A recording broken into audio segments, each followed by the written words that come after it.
ከተማ ውስጥ አለች የምትባል መልከኛ ሴት አምጡልኝ አላቸው። አመጡለት። ይሄንን ሰው ሂደሽ ገብተሽ እንደምንም ማድረግሽ አሳስተሽው አንቺ ጋር ዝሙት እንዲሰራ ካደረግሽው የምትፈልጊውን ነገር ሰጥሻለሁ አላት።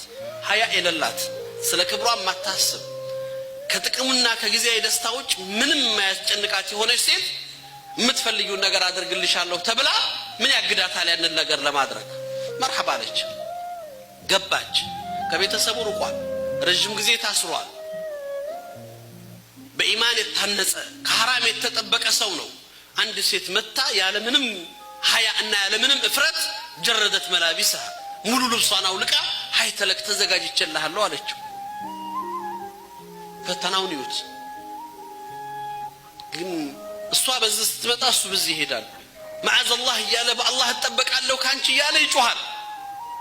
በፍጹም ልትቀርበው በፍጹም ልትነካው አልቻለች። እንኳን ልታሳስተው ጮች አውጡኝ ብላ አውጧት።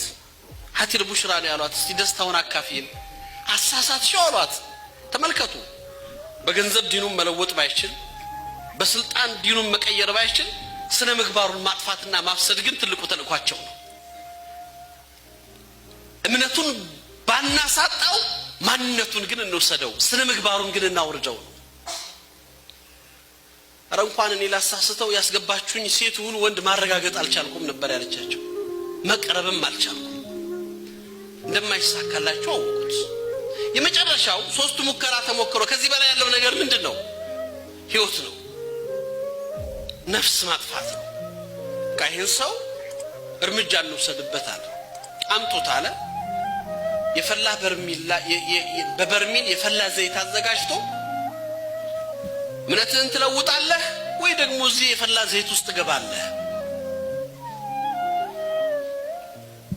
እርምጃቸው ወደ ኋላ የማይመለስ መሆኑን ለማረጋገጥ ከሱ በፊት ሁለት ሱሐባዎችን አንስቶ አይኑ ያየ ሁለቱን ሱሐባ በርሚል ውስጥ ጣሏቸው።